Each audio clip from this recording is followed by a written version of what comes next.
தாக்குதலில் காயமுற்றிருந்த சிறுவர்கள் குழு ஒன்றை இன்றைக்கு அமெரிக்காவுக்கு அழைத்து அவர்களுக்கான சிகிச்சைகள் வழங்குவதற்கான ஏற்பாடுகள் செய்யப்பட்டிருக்கிறது. ஈராக்கை சேர்ந்த அமைப்பினர் ஈராக் அரசாங்கத்தினை வலியுறுத்தி இருக்கிறார்கள்.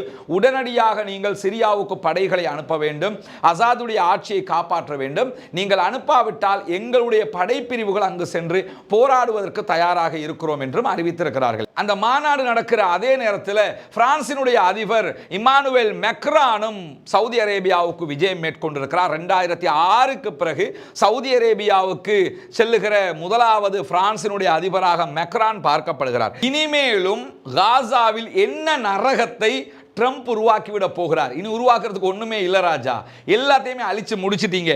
எனவே இந்த மாதிரியான கருத்துக்களால் எந்த மாற்றமும் வராது என்பதை அவர்களும் சொல்லி இருக்கிறார்கள். அதே நேரத்தில்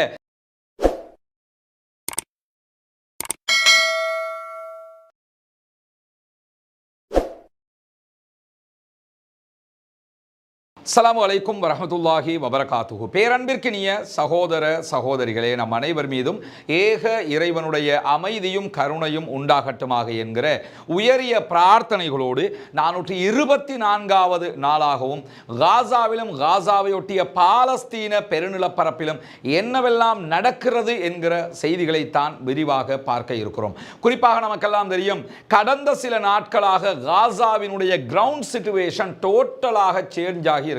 குறிப்பாக காசாவிலே போராடக்கூடிய இடத்தில் பாலஸ்தீன விடுதலை போராட்ட அமைப்பை சேர்ந்தவர்கள் மாத்திரம் தனித்து விடப்பட்டிருக்கிறார்கள். லெபனானுக்கும் இஸ்ரேலுக்கும் இடையிலே 60 நாட்கள் கொண்ட ஒரு போர் நிறுத்தம் நடைமுறையில் இருக்கிறது.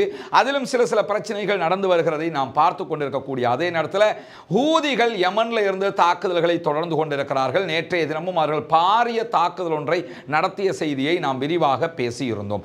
இப்படியான நேரத்தில் தான் தற்போது சிரியாவில் ஒரு மிகப்பெரிய உள்நாட்டு குழப்பம் உண்டாக்கப்பட்டிருக்கிறது. ஆரம்பத்தில் நம்ம தனியான ஒரு வீடியோவாகவும் அதை போட்டுக்கிறோம். இன்னும் விரிவாகவும் நாளைக்கு ஒரு தனி வீடியோ வெளியிடப்பட இருக்கிறது. சிரியாவினுடைய விவகாரம் என்ன என்பதை நீங்கள் புரிந்து கொள்வதற்காக சுருக்கமாக ஒன்றை புரிந்து கொள்ளுங்கள். சிரியாவுக்கும் காசாவுக்கும் என்ன தொடர்பு வரப்போகிறது என்பதை பொறுத்தவரையில் சிரியாவினுடைய அதிபராக இருக்கிற பஷர் அல் அசாத் ஆயிரக்கணக்கானவர்களை கொன்று குவித்த ஒரு கொடூரமான ஆட்சியாளன் என்பதிலே யாருக்கும் எந்த மாற்று கருத்தும் இல்லை. 13 ஆண்டுகளுக்கு முன்பதாக அரபு புரட்சியின் போது இது உச்சமாக நடந்தது. பல பேருக்கு தெரியும், ஐலான் என்கிற பெயரை யாரும் மறந்திருக்க முடியாது. ஐலான் என்கிற ஒரு குழந்தை பிள்ளை கடற்கரையிலே கடல் மண்ணிலே மரணித்த நிலையில் ஜனாசாவாக இருந்தது சர்வதேச அளவில் ஒரு பெரிய பேசுபொருளாக மாறியது. இப்படி இவ்வளவு குழந்தைகள் பெரியவர்கள் பல பேரை கொன்று குவித்த ஒரு இடத்தில் அசாத் இருக்கிறார். இந்த உள்நாட்டு குழப்பம் 13 ஆண்டுகளாக இருந்து வந்தது. திடீரென்று தற்போது சூடுபிடித்திருக்கிறது. அவர்களுடைய உள்நாட்டு குழப்பத்தின் அடிப்படையில் அசாதுடைய ஆட்சி மாற வேண்டுமா இல்லையா என்பதை அவர்கள் தீர்மானிக்க வேண்டும், அதிலே மாற்று கருத்தில்லை. ஆனால் தற்போதைய நிலையில் ஏன் இந்த பிரச்சனை மேலே எழுந்தது என்பதை பார்த்தீர்கள் என்றால், சிரியாவிலே அசாதுக்கு எதிரான போராட்டங்கள் அல்லது தாக்குதல்கள் தொடர்கிற போது அசாதை காப்பாற்றுவதற்காக ரஷ்யா களத்திற்கு வந்திருக்கிறது.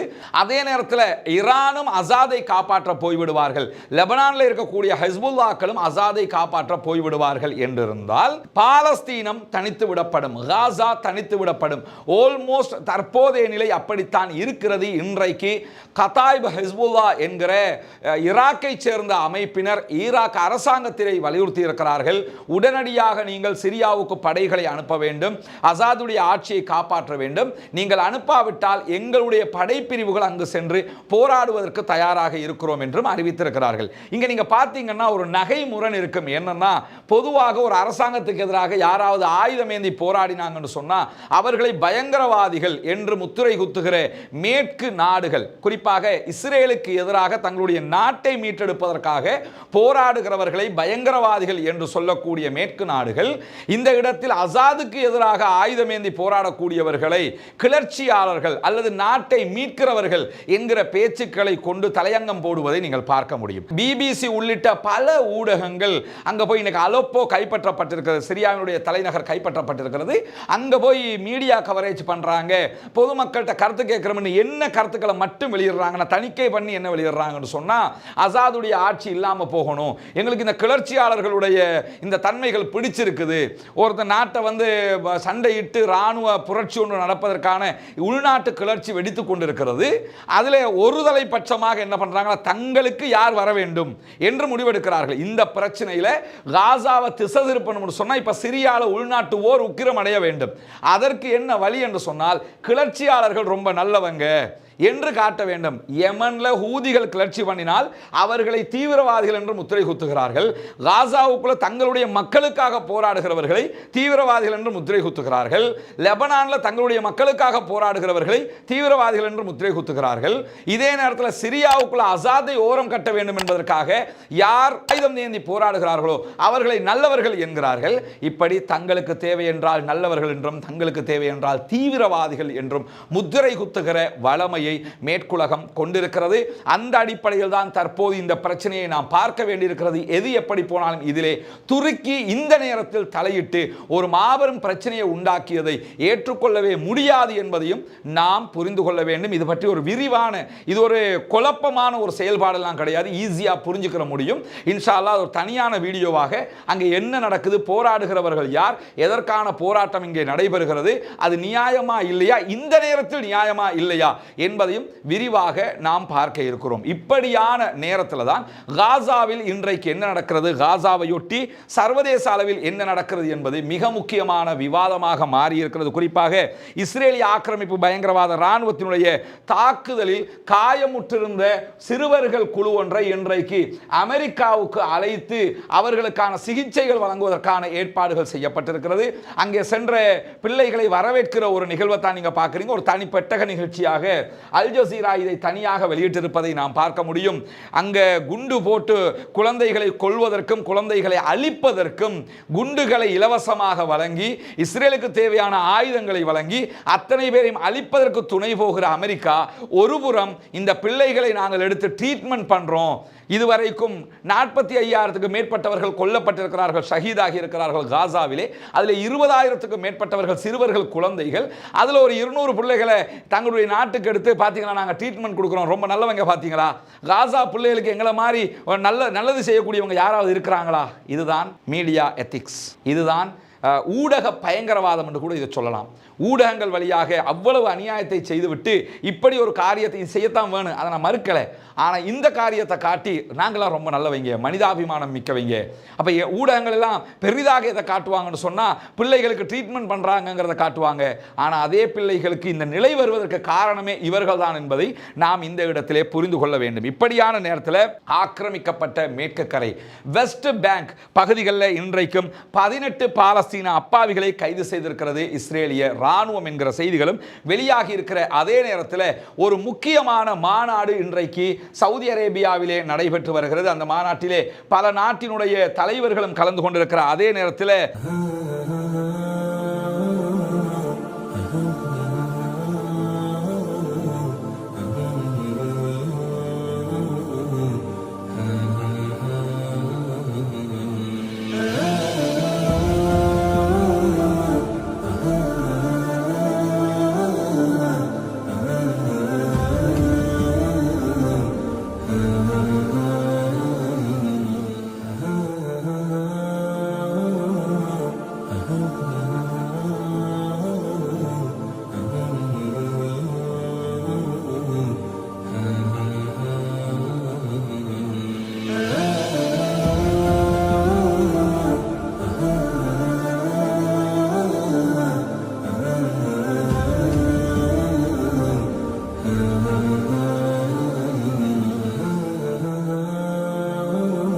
வரஹ்மத்துல்லாஹி வபரகாத்துஹு. பேரன்பிற்கினிய சகோதர சகோதரிகளே, நம் அனைவர் மீதும் ஏக இறைவனுடைய அமைதியும் கருணையும் உண்டாகட்டுமாக என்கிற உயரிய பிரார்த்தனைகளோடு பாதிக்கப்பட்டவர்களை உரிய முறையில் இனம் கண்டு அவர்கள் ஒரு இடத்திற்கு அழைக்கப்பட்டு அவங்களுக்கு நம்மால் முடிந்த உலருணவுப் பொருட்களை வழங்கி கொண்டிருக்கிறோம். எனவே இது அத்தனையும் நீங்கள் தருகிற பொருளாதார உதவியை கொண்டுதான் செய்யப்படுகிறது என்பதை நாம் மீண்டும் ஒரு முறை வலியுறுத்த கடமைப்பட்டிருக்கிறோம். என்ன சொன்னால், நம்ம அத்தனை பேரும் சகோதரர்கள். அல் முஸ்லிம் அகுல் முஸ்லிம்ங்கிறாங்க ரசூலுல்லாஹி ஸல்லல்லாஹு அலைஹி வஸல்லம் அவர்கள். முஸ்லிம்கள் அத்தனை பேரும் சகோதரர்கள் என்கிற அடிப்படையில் நமக்கு இந்த உதவிகளை நீங்கள் செய்கிறீர்கள். உள்நாடு வெளிநாடு பல பகுதிகளில் இருந்து இந்த உதவிகளை செய்கிறீங்க. நீங்கள் தரக்கூடிய ஒவ்வொரு ரூபாய் பணங்களும் அந்த மக்களுக்கு சரியாக போய் சேரணுங்கிற அடிப்படையில் தான் இந்த ஏற்பாடுகள் செய்யப்பட்டு கொடுக்கப்பட்டு கொண்டிருக்கிறது. எனவே பாதிக்கப்பட்டிருக்கக்கூடிய மக்களுக்கான உங்களுடைய உதவிகளை கொண்டு சேர்த்திருக்கிறோம். அவர்களுக்காக பிரார்த்தனை செய்யுங்கள். இங்கே பாடுபடக்கூடிய சகோதரர்களுக்காகவும் பிரார்த்தனை செய்கிற அதே நேரத்தில் மறவாமல் பாலஸ்தீன தொப்புள் கொடி உறவுகளுக்காகவும் பிரார்த்தனை செய்யுங்கள். இந்த பணிகளுக்கு உதவி செய்ய விரும்புகிற சகோதரர்கள் முன்னால் தெரிகிற நம்முடைய வாட்ஸ்அப் இலக்கத்திற்கு தொடர்பு கொண்டு உங்களால் முடிந்த உதவிகளையும் வாரி வழங்குமாறு கேட்டு முடித்துக் கொள்கிறேன். அந்த மாநாடு நடக்கிற அதே நேரத்தில் பிரான்சினுடைய அதிபர் இமானுவேல் மெக்ரானும் சவுதி அரேபியாவுக்கு விஜயம் மேற்கொண்டிருக்கிறார். 2006க்கு பிறகு சவுதி அரேபியாவுக்கு செல்லுகிற முதலாவது பிரான்சினுடைய அதிபராக மெக்ரான் பார்க்கப்படுகிறார். இந்த நேரத்தில் தான் சவுதியில் நடைபெற்றிருக்கக்கூடிய இந்த மாநாட்டிலே உடனடியாக போர் நிறுத்தம் காசாவில் கொண்டு வரப்பட வேண்டும், காசாவிலே இன அழிப்பு செய்கிற இஸ்ரேலுடைய செயல்பாடுகளை நாங்கள் ஏற்றுக்கொள்ள மாட்டோம் என்று அரபு நாடுகள் வளமை போன்று ஒரு அறிக்கையை வெளியிட்டிருக்கிற அதே நேரத்தில் மெக்ரான் MBSனுடைய சந்திப்பு மிக முக்கியமான ஒரு சந்திப்பாக மாறி இருக்கிறது. குறிப்பாக எப்படியாவது காசாவிலே ஒரு அமைதியை கொண்டு வர வேண்டும், பாலஸ்தீன விடுதலை போராட்ட வீரர்களுடைய பிடியிலே இருக்கக்கூடிய அனைத்து பணைய கைதிகளையும் விடுவிப்பதும், காசாவுக்கு தேவையான மனிதாபிமான உதவிகளை வழங்குவதற்கும், பாலஸ்தீன மக்களை பாதுகாப்பதற்கும் நாம் அத்தனை பேரும் செயல்பட வேண்டும் என்று சொல்லி இன்றைக்கு இரு நாட்டு தலைவர்களும் அழைப்பு விடுத்திருக்கின்றார்கள் என்கிற செய்திகள் வெளியாகி இருக்கிறது. இங்க என்ன கவனிக்கணும் என்று சொன்னா, பாலஸ்தீனத்தில் இருக்கக்கூடிய பணைய கைதிகளை விடுவிக்க வேண்டும், மாற்று கருத்தில்லை. பாலஸ்தீன மக்களுக்கு மனிதாபிமான உதவிகள் செய்யப்பட வேண்டும், மாற்று கருத்தில்லை. பாலஸ்தீன மக்கள் பாதுகாக்கப்பட வேண்டும், மாற்று கருத்தில்லை. இத்தோடு சேர்த்து எல்லாவற்றுக்கும் முதன்மையாக வரக்கூடியதை இந்த இருவரும் தவிர்த்து கொண்டிருக்கிறார்கள் என்பதை கவனித்துக் கொள்ளுங்கள். பாலஸ்தீனத்திற்கு விடுதலை வேண்டும். விடுதலை கிடைச்சிட்டா இதெல்லாமே கிடைச்சிடும். விடுதலை என்கிற ஒன்றை கொடுக்காம இதெல்லாம் கொடுக்கிறதுனால எந்த பலனும் இல்லை என்பதை மிக தெளிவாக புரிந்து கொண்டே MBSனுடைய அரசாங்கம் அதை பற்றி பேசாமல் தவிர்த்திருக்கிறது என்பதையும் நாம் இங்கே உற்று கவனிக்க வேண்டும். அதே நேரத்தில் ஒரு முக்கியமான பேச்சுவார்த்தை தொடர்ந்து நடைபெற்று வருகிறது. கெய்ரோவில் பாலஸ்தீன விடுதலை போராட்ட அமைப்புக்கும் ஆல்ரெடி அங்கே செயல்படக்கூடிய வெஸ்ட் பேங்க்ல செயல்படக்கூடிய பாலஸ்டைன் அத்தாரிட்டியாக செயல்படக்கூடிய யாசர் அரபாத்தினால் உருவாக்கப்பட்ட அமைப்பு ஃபத்தாஹுக்கும் இடையில ஒரு பேச்சுவார்த்தை தொடர்ந்து நடைபெறுகிறது. பல அமைப்புகளும் ஒன்று சேர்ந்து பேசுகிறார்கள். இந்த யுத்தத்துக்கு பிறகு ஒரு சீஸ்ஃபயர் ஏற்பட்டால் எப்படி நடந்து கொள்வது, காசாவிலும் வெஸ்ட் பேங்கிலும் நம்முடைய பயணம் எப்படி தொடரப்போகிறது, நாம் எப்படி இணைந்து செயல்பட போகிறோம் என்கிற ஒரு பேச்சுவார்த்தையில் இன்றைக்கு வெளியாக இருக்கக்கூடிய செய்தியின் பிரகாரம் ஒரு நல்ல முன்னேற்றம் ஏற்பட்டிருக்கிறது. இரண்டு சாராரும் இணங்கித்தான் நாம் போக வேண்டும் என்கிற இடத்திற்கு வந்திருப்பது மட்டுமல்லாமல் பாலஸ்தீன விடுதலை அமைப்பினரும் சில நெகிழ்வான போக்குகளுக்கு தலைப்பட்டிருக்கிறார்கள், சில விட்டுக் கொடுப்புகளை செய்திருக்கிறார்கள் என்று வருகிறது. அது என்ன விட்டுக் கொடுப்பு என்பதெல்லாம் தெரியவில்லை. ஆனாலும் அனைவரும் இணைந்து செயல்படுவது என்கிற முடிவுக்கு வந்திருக்கிற அதே நேரத்தில் இந்த பேச்சுவார்த்தைகள் அத்தனையுமே மொத்தமாக நாங்கள் இப்படி ஒரு முடிவுக்கு வந்திருக்கிறோம், நாங்கள் இப்படியான ஒரு தீர்வின் அடிப்படையில் பாலஸ்தீனத்தை தற்காத்துக் கொள்வதற்கு தயார் என்று சொல்லி இஸ்ரேலோடு கலந்து பேசப்படும். இஸ்ரேல் வீட்டோ செய்து விட்டால், அதாவது நாங்கள் இதை ஏற்றுக்கிற மாட்டோம் ரிஜெக்ட் பண்ணிட்டாங்கன்னு சொன்னால் டோட்டலாக மீண்டும் யுத்தம் ஆரம்பித்து விடும். இல்லை என்றால் இந்த நிபந்தனைகளுக்கு தான் நீங்கள் வர வேண்டும் என்று சொன்னால் மீண்டும் யுத்தம் ஆரம்பிக்கும். அல்லது அவர்கள் பணிந்து வர வேண்டும். பணிந்து வருவார்கள் என்றால் பணிந்து வரமாட்டார்கள். எனவே யுத்தம் தொடரும். இங்கே நம்ம பார்க்க வேண்டிய ஒரு நகை முரண் என்னன்னு சொன்னா, ரொம்ப கவலையான விஷயம் என்ன தெரியுமா? தன்னுடைய நாடு, தான் வாழ்ந்த நாடு, தன்னுடைய மூதாதையர்கள் வாழ்ந்த நாடு, தங்களுடைய நாட்டை எவன் வந்து ஆக்கிரமித்திருக்கிறானோ அவன்கிட்ட போய் இந்த நிபந்தனைகள் அடிப்படையில் எங்களுக்கு இதை தரியலா என்று கேட்கிற அளவுக்கு நிலைமை மாறி இருக்கிறது. வல்ல ரஹ்மான் மட்டும்தான் இவர்களுக்கான தீர்வையும் விடுவையும் கொடுக்க வேண்டும்.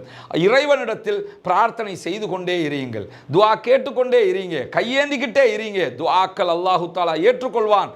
இதுவரைக்கும் நடக்கிற காரியங்கள் இறைவனுடைய அருளால் சிறப்பாகத்தான் நடைபெற்று வருகிறது. அந்த மரணங்கள் குறைக்கப்பட வேண்டும், பாலஸ்தீனம் வெற்றி பெற வேண்டும். இந்த நிலைக்கு நம்ம போகணும்னா நிறைய நம்மால் முடியுமான ஒன்றே ஒன்று பிரார்த்தனை செய்வது. அதை கண்டிப்பாக நாம் அத்தனை பேரும் செய்ய வேண்டும் என்கிற கோரிக்கை இந்த இடத்துல விடுக்கிற அதே நேரத்தில் இன்றைக்கும் பாலஸ்தீன விடுதலை அமைப்புக்கும் இஸ்ரேலிய ஆக்கிரமிப்பு பயங்கரவாத இராணுவத்திற்கும் இடையில் பலவிதமான தாக்குதல்கள் நடைபெற்று வருவதை நாம் அவதானிக்க முடியும். இன்னைக்கு இப்படி ஒரு வீடியோவை பாலஸ்தீன விடுதலை அமைப்பு வெளியிட்டிருக்கிறாங்க. இங்க நீங்க பார்க்கலாம், இது காசாவை தான் நீங்க பார்க்குறீங்க. எப்படி இருக்குது காசான்னு பார்க்கலாம். மயான பூமியாக காட்சி அளிக்கிறது. இது அத்தனையுமே அடித்து நொறுக்கப்பட்ட கட்டிடங்கள். இதில் எந்த கட்டிடத்தையுமே பயன்படுத்த முடியாது. இதுக்கு மத்தியில் தான் இன்றைக்கு தாக்குதல்கள் நடத்தப்பட்டிருக்கிறது. இது ஒரு வீடியோ வெளியிட்டிருக்காங்க. அந்த வீடியோவை யூடியூபுடைய ரெகுலேஷன் பிரகாரம் அந்த வீடியோவை நம்ம இங்கே காட்சிப்படுத்த முடியாது.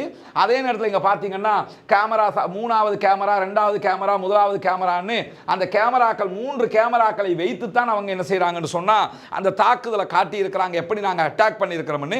இன்றைய தினம் D9 வகையான அவர்களுடைய புல்டோசர்கள் 3 தாக்குதலுக்கு உள்ளாக்கப்பட்டிருக்கிறது. 2 மெர்காவா டேங்குகள் மீது அவர்கள் தாக்குதல்களை நடத்தி இருக்கிறார்கள் என்கிற செய்திகளையும் இன்றைக்கு வெளியிட்டிருக்கிற அதே நேரத்தில் ஜெனின் பகுதிகளிலும் அதே போன்று அல் அவாத் என்கிற கோபுரத்தினுடைய சந்திப்பு பகுதிகளிலும் இஸ்ரேலிய ஆக்கிரமிப்பு பயங்கரவாத இராணுவத்திற்கு எதிராக நேரடி தாக்குதல்களையும் பாலஸ்தீன விடுதலை அமைப்பினர் நடத்தி வருகிறார்கள் என்கிற செய்திகள் வெளியாகி இருக்கிறது. அது மட்டுமல்லாமல் காசாவில் இருக்கக்கூடிய பாலஸ்தீன விடுதலை அமைப்பினுடைய முன்னாள் தலைவராக செயல்பட்ட தியாகி ஜெனரல் யஹ்யா சின்வார் அவர்களுக்கு நாங்கள் பழிவாங்குகிறோம் என்று அறிவித்துத்தான் இந்த தாக்குதல்களை தற்போது தொடர ஆரம்பித்திருக்கிறார்கள். சின்வாருடைய பெயரில் தாக்குதல்கள் ஆரம்பிக்கப்பட்டிருக்கிறது. இப்பொழுது நடக்கிற தாக்குதல்கள் எல்லாமே சின்வாருக்கு பழிதீர்க்கும் படலங்கள் என்றுதான் அவர்கள் அறிவித்திருக்கிறார்கள் என்பதையும் நாம் இங்கே கவனிக்க வேண்டும். அப்படியான நேரத்தில் தான் இன்றைக்கு வெளியாகி இருக்கக்கூடிய மேலதிக தகவல்கள் இன்றைக்கு இஸ்ரேலிய ஆக்கிரமிப்பு பயங்கரவாத இராணுவத்திற்கும் பாலஸ்தீன விடுதலை போராளிகளுக்கும் இடையில ஜெனினுடைய தென்கிழக்கு பகுதியில் இருக்கக்கூடிய சார் என்கிற பகுதிகளிலும் உக்கிரமான மோதல்கள் நடைபெற்று வருகிறது என்கிற செய்திகளும் மேலதிகமாக இடம்பெற்றிருப்பதை நாம் அவதானிக்க முடியும். இந்த மாதிரியான நேரத்தில் இன்றைக்கு ஒரு பாரதூரமான ஒரு அறிவிப்பை அமெரிக்க ஜனாதிபதியாக தேர்வாகி இருக்கக்கூடிய டொனால்ட் ட்ரம்ப் வெளியிட்டிருப்பதை நீங்கள் ஊடகங்களில் கவனித்திருக்கலாம். டொனால்ட் ட்ரம்பினுடைய அறிக்கை இன்றைக்கு இஸ்ரேலிய தலைவர்களால் பாராட்டப்பட்டு வருகிறது. டொனால்ட் ட்ரம்பை ஆட்சிக்கு கொண்டு வருவதற்கு ஆதரவு தெரிவித்த அமெரிக்காவினுடைய இஸ்லாமியர்களாலும் பாலஸ்தீன ஆதரவாளர்களாலும் மிக கடுமையாக விமர்சனத்துக்கு உள்ளாகி இருக்கிறது. அவருடைய அறிவிப்பில் என்ன சொல்லியிருக்கிறார் என்று கேட்டால், நான் ஜனவரி 20ஆம் தேதி பதவியேற்க இருக்கிறேன். ஜனாதிபதியாக பதவியேற்பதற்கு முன்பதாக காசாவிலே சிறைப்பட்டிருக்கக்கூடிய கைதிகளாக வைத்துக் கொண்டிருப்பவர்களை பாலஸ்தீன விடுதலை இயக்கத்தினர் விடுதலை செய்யவில்லை என்று சொன்னால் மத்திய கிழக்கிலே ஒரு நரகத்தை பார்க்க வேண்டி இருக்கும் என்று இன்றைக்கு டொனால்ட் ட்ரம்ப் அறிவித்திருக்கக்கூடிய செய்தி வெளியாகி இருக்கிறது. இப்படி அறிவித்தல் விடுக்கப்பட்டதை தொடர்ந்து உடனடியாக ஸ்மோரிச் என்ன செஞ்சிருக்கிறாருன்னா, இஸ்ரேலுடைய அமைச்சர் இன்றைக்கு உடனடியாக ஒரு பத்திரிகையாளர் மாநாட்டை நடத்தி இருக்கிறார். அதில் அவர் என்ன சொல்றாருன்னா, காசாவில் எது நல்லது எது கெட்டது என்பதை மிக துல்லியமாக பிரித்து பேசியிருக்கிறார் டொனால்ட் ட்ரம்ப் என்று சொல்லியிருக்கிறார்கள். தங்களுக்கு ஆதரவாக பேசியதால் அது நல்லது, தங்களுக்கு ஆதரவாக பேசாவிட்டால் கெட்டது என்று பேசக்கூடியவர்கள் தான் இவர்கள். இத்தனை நாட்களாக அமைதியாக இருந்தவர்கள் தற்போது இவருக்கு ஆதரவாக குரல் எழுப்பிக் கொண்டிருக்கக்கூடிய நேரத்தில் காசாவில் ஏற்பட்டுள்ள கைதிகளாக இருக்கக்கூடியவர்களை விடுவிக்காவிட்டால் காசாவில் ஒரு நரகத்தை பார்க்க வேண்டும் என்று சொல்லி அவர் சொல்லி இருப்பதை நாங்கள் பாராட்டுகிறோம் என்று அறிவித்திருக்கிறார். அதே நேரம் சற்று முன்னால் இஸ்ரேலுடைய பிரதமர் பெஞ்சமின் நெதன்யாகுவும் நாங்களும் அதை பாராட்டுகிறோம் என்று அறிவித்திருக்கிறார். இந்த நிலையில தான் நிறைய அறிஞர்கள் இதற்கு எதிராக கருத்து வெளியிட்டிருக்கிறார்கள். குறிப்பாக பெத்லஹேம்ல பாலஸ்டைன்ல இருக்கக்கூடிய பெத்லஹேமினுடைய பாலஸ்தீன போதகராக செயல்படக்கூடிய முந்தர் ஐசக் என்கிறவர் தன்னுடைய எக்ஸ் பக்கத்திலே வெளியிட்டிருக்கக்கூடிய அறிக்கையில் என்ன சொல்றாருன்னா, ஏற்கனவே இந்த பூமியின் ஒரு நரகமாக மாற்றப்பட்டிருக்கிறது, ஆண்டவரே கருணை காட்டுங்கள் என்று அவர் ஒரு கிறிஸ்தவராக இருக்கிற காரணத்தினால அவருடைய அறிக்கையை இப்படி வெளியிட்டிருக்கிறார். ஆல்ரெடி காசா பூமியின் ஒரு நரகமாகத்தான் இருக்கிறது, இங்கே அழிப்பதற்கு ஒன்றுமே இல்லை. அப்படி இருக்கும்போது மேலதிகமாக நீங்கள் குண்டை போட்டி என்ன போடாமல் என்ன, நாங்கள் இனிமேல் அழிக்கப்படுறதுக்கு என்ன இருக்குதுன்னு சொல்லி பெத்லஹேமினுடைய சர்ச்சினுடைய ஃபாதரியாராக தலைவராக செயல்படக்கூடியவர் இன்றைக்கு இந்த கருத்தை வெளியிட்டிருக்கிறார். அதே நேரம் மனித உரிமைகள் கண்காணிப்பகத்தினுடைய முன்னாள் தலைவரான கென்னத் ரோத் தன்னுடைய எக்ஸ் பக்கத்தில் வெளியிட்டிருக்கக்கூடிய அறிக்கையில் டொனால்ட் ட்ரம்பை பற்றி சொல்லும்போது பணைய கைதிகளை விடுவிக்க வேணும் என்று சொன்னால் உடனடியாக ஒரு சீஸ்ஃபயர் ஒப்பந்தத்துக்கு போய் விடுவிக்கிற வழியை பாருங்க. இப்படியான கருத்துக்களால் யாருக்கு என்ன பலன் என்பதை கேட்டிருக்கிறார். அதே போன்று லண்டன் கிங்ஸ் கல்லூரியினுடைய பாதுகாப்பு பிரிவினுடைய இணை பேராசிரியராக செயல்படக்கூடிய ஆண்ட்ரியாஸ் கிரிக், இவங்கெல்லாம் சர்வதேச அளவில் சர்வதேச விவகாரங்கள் தொடர்பான மிக முக்கியமான ஆய்வாளர்களாக செயல்படக்கூடியவர்கள். அவர் என்ன சொல்லியிருக்கிறார் கேட்டால், இஸ்ரேல் ஏற்கனவே காசாவில் நரகத்தை உருவாக்கி விட்டது, பணைய கைதிகள் விடுவிக்கப்படவில்லை. அதே நேரத்தில் ட்ரம்ப்கிட்ட யாராவது சந்திச்சிங்கன்னு சொல்லி சொன்னால் இந்த செய்தி அவர்கிட்ட போய் சொல்லுங்க, ஆல்ரெடி நரகத்தை நீங்கள் உண்டாக்கிட்டீங்க, காசாவுக்குள்ள நரகத்தை உருவாக்கியும் பணைய கைதிகளை உங்களால் கொண்டு வர முடியலை. எனவே பாலஸ்தீன விடுதலை அமைப்பிட்ட இந்த மாதிரி விளையாட்டெல்லாம் சரிப்பட்டு வராது, பேசாமல் போய் சமாதான உடன்படிக்கை ஒன்று செஞ்சு அவங்களை கொண்டு வர வழியை பாருங்க, இல்லைன்னா புனங்கொலவாகத்தான் அவங்க வர வாய்ப்பு இருக்கிறது என்று இன்றைக்கு கடுமையான காட்டமான ஒரு செய்தியை சொல்லியிருக்கிறார். அதே நேரம் தி வாஷிங்டன் போஸ்டினுடைய கட்டுரையாளராக செயல்படக்கூடிய இஷான் தரூர் இன்றைக்கு வெளியிட்டிருக்கக்கூடிய அறிக்கையில் என்ன சொல்றாருன்னு கேட்டா, இனிமேலும் காசாவில் என்ன நரகத்தை ட்ரம்ப் உருவாக்கிவிட போகிறார், இனி உருவாக்குறதுக்கு ஒண்ணுமே இல்லை ராஜா, எல்லாத்தையுமே அழிச்சு முடிச்சிட்டீங்க. எனவே இந்த மாதிரியான கருத்துக்களால் எந்த மாற்றமும் வராது என்பதை அவர்களும் சொல்லி இருக்கிறார்கள். அதே நேரத்தில் அமெரிக்காவில் ட்ரம்ப் ஆட்சிக்கு கொண்டு வருவதற்காக செயல்பட்ட இஸ்லாமிக் லாபியாக இருக்கலாம், அங்கிருக்கக்கூடிய முஸ்லிம் தலைவர்களாக இருக்கலாம், அவர்கள் அத்தனை பேருமே அவநம்பிக்கையை வெளியிட்டிருக்கிறார்கள், ட்ரம்பினுடைய இந்த நடவடிக்கையை கண்டித்திருக்கிறார்கள், நீங்கள் இப்படியான அறிவிப்பை வெளியிட்டிருக்க கூடாது என்று சொல்லியிருக்கிறார்கள். இன்றைக்கும் கனடாவினுடைய பாராளுமன்ற முற்றுகையிடப்பட்டிருக்கிறது. பல நாடுகளிலும் காசாவுக்கு ஆதரவான ஆர்ப்பாட்டங்கள் மீண்டும் தலைப்பட ஆரம்பித்திருக்கின்றன. எது எப்படி போனாலும் இனிமேல் காசாவில் அழிப்பதற்கு ஒன்றுமில்லை. இவ்வளவு அழிவுகள் நடந்தும் நாங்கள் பணைய கைதிகளை விட்டுத்தர மாட்டோம், நாங்கள் சொல்வதை நீங்கள் கேட்டால் மட்டும்தான் பணைய கைதிகளை தருவோம் என்று பாலஸ்தீன விடுதலை அமைப்பினர் நிற்கும் போதே டொனால்ட் ட்ரம்புக்கு புரிய வேண்டும், அங்கே ஒன்றும் கிழிக்க முடியாது என்பதை. பொறுத்திருந்து பார்ப்போம் என்ன நடக்கிறது என்பதை. பாலஸ்தீன விடுதலை போராளிகளுடைய உறுதி தொடரத்தான் போகிறது என்கிற நம்பிக்கை இருக்கிறது. எது எப்படி போனாலும் பாலஸ்தீனத்திற்கு விடிவு கிடைக்க வேண்டும் என்பதுதான் நம்முடைய எதிர்பார்ப்பு, அத்தனை பேருடைய பிரார்த்தனையும் கூட. இந்த மாதிரியான நேரத்தில் தான் இன்றைக்கு ஹெஸ்புல்லாக்களோடு யுத்தம் முடிவுக்கு வரவில்லை என்று சொல்லி இருக்கிறார் நெதன்யாஹூ. அதுக்கான காரணமும் இருக்குது. என்னன்னா, இப்ப யுத்தம் பண்ண முடியலை, எங்காக்கெல்லாம் சோர்வாயிட்டாங்க, ஆள் இல்லைன்னு தான் விட்ரோ பண்ணாங்க, முடிவுக்கு வரலன்னு இருக்கிறாரு. ஹெஸ்புல்லாக்களும் கண்டிப்பாக இது முடிவுக்கு வரவில்லை, இது தொடரத்தான் வாய்ப்பு இருக்கிறது என்று சொல்லி இருக்கிறார்கள். காசாவினுடைய பிரச்சனை முடிவுக்கு வரவில்லை என்றால் கண்டிப்பாக ஹிஸ்புல்லாக்களுக்கும் இஸ்ரேலுக்கும் இடையில் மீண்டும் யுத்தம் தலையெடுக்கும் என்பதிலும் எந்த மாற்று கருத்தும் இல்லை. இப்படியான நேரத்தில் தான் இன்றைக்கு கனடா ஹூதிகளை பயங்கரவாத பட்டியலில் இணைத்திருக்கிறார்கள். கனடிய அரசாங்கம் வெளியிட்டிருக்கக்கூடிய செய்திகளில் ஹூதிகளுடைய அன்சாருல்லா அல்லது அன்சார் அல்லா என்று அழைக்கப்படக்கூடிய இந்த அமைப்பினரை நாங்கள் உத்தியோகபூர்வமாக பயங்கரவாத பட்டியலில் இணைக்கிறோம் என்று அறிவித்திருக்கிறார்கள். மத்திய கிழக்கில் அமைதியின்மைக்கு இவர்கள் காரணமாக இருக்கிறார்கள் என்று கனடா இந்த செய்தியில் சொல்லி இருக்கிறார்கள். இது ஒரு மேலதிகமான செய்தியாக இன்றைக்கு வெளியாகி இருக்கிற அதே நேரத்தில் தூபாஸ் பகுதிகளில் மேலதிகமாக கடுமையான மோதல் தற்போது நடந்து வருகிறது. வெஸ்ட் பேங்க் பகுதிகளில் அங்கிருக்கக்கூடிய ஜெனின் படைப்பிரிவுக்கும் பாலஸ்தீன விடுதலை அமைப்பினுடைய ஒரு கிளையாகத்தான் அவர்கள் செயல்படுகிறார்கள். ஜெனின் படைப்பிரிவுக்கும் இஸ்ரேலிய ஆக்கிரமிப்பு பயங்கரவாத இராணுவத்துக்கும் இடையில் நேரடி துப்பாக்கி சண்டை சற்று முன்னால் நடைபெற்று வருகிற பிரேக்கிங் நியூஸ் வெளியாகி கொண்டிருக்கக்கூடிய நேரத்தில் தான் இன்றைக்கு வெளியாகி இருக்கக்கூடிய இன்னும் ஒரு முக்கியமான செய்தி. ஜியோனிச அரசாங்கத்தினுடைய மூத்த அதிகாரிகளுக்கு எதிராக 200 மேற்பட்ட ஈரானுடைய சைபர் அட்டாக் தாக்குதல்கள் நடைபெற்றிருக்கிறது என்கிற செய்தி இன்றைக்கு வெளியாகி இருக்கிறது. ஈரானை பொறுத்தவரை நமக்கு தெரியும், ஈரானுங்கிறது உலகத்துக்கு ஒரு விதமான நாடாக காட்டப்பட்டிருக்கிறது. சர்வதேச அளவில் ஈரானாலே குழப்பக்காரங்க என்று காட்டி வைத்திருக்கிறார்கள். எது எப்படி போனாலும் ஈரானுடைய ஆயுத பலம், ஈரானுடைய அணு ஆயுத பலம், ஈரானுடைய சைபர் பலம் இவற்றோடு அமெரிக்காவுக்கு கூட நின்று பிடிக்க முடியாமல் இருக்கிறது என்பது நமக்கு தெரியும். உலகத்திலேயே ரொம்ப இன்டெலிஜென்ஸ், உலகத்திலேயே ரொம்ப கெட்டிக்காரங்க என்று சொல்லப்படக்கூடிய மொசாதினுடைய முக்கியமான 200 பேருடைய தரவுகளை சைபர் அட்டாக் மூலமாக இணையதளம் ஊடாக கைப்பற்றி இருக்கிறது ஈரான் என்கிற செய்திகள் இன்றைக்கு வெளியாகி இருக்கிறது. எனவே அவர்களுடைய முழு தகவல்கள் ஈரான் வசம் வந்துவிட்டது, ஈரானுடைய கைக்கு கிடைத்திருக்கிறது என்கிற தகவல்கள் இன்றைக்கு வெளியாகி இருப்பதை நாம் பார்க்க முடியும். இவைகள் தான் இன்றைக்கு வெளியாகி இருக்கக்கூடிய மிக முக்கியமான செய்திகளாக இருக்கிறது. சிரியா பற்றிய செய்திகளை விரிவாக ஒரு தனி வீடியோவாக இன்னொரு முறை நாம் பார்க்க இருக்கிற அதே நேரத்தில் பாலஸ்தீனம் வெற்றி பெற வேண்டும், பாலஸ்தீனம் சுதந்திரம் அடைய வேண்டும், வேண்டும், பாலஸ்தீன மக்களும் நம்மை போன்ற நிம்மதியானவர்களாக வாழ வேண்டும் என்கிற உயரிய பிரார்த்தனைகளோடு பாலஸ்தீன மக்களுக்காக பிரார்த்திக்கிற அதே நேரம் இஸ்ரேலிய ஆக்கிரமிப்பு பயங்கரவாத இராணுவத்திற்கு எதிராக கண்டிப்பாக இறைவனிடத்திலே தொழுது குனூத்து நாசிலாவை ஓத மறந்து விடாதீர்கள் என்கிற கோரிக்கைகளோடும் பாலஸ்தீன மக்களுக்காக ஜனநாயக ரீதியாக குரல் எழுப்புவோமாக என்கிற உயரிய கோரிக்கைகளோடும் முடித்துக் கொள்கிறோம். வாஹிரு தஅவானா அல்ஹம்துலில்லாஹி ரப்பில் ஆலமீன்.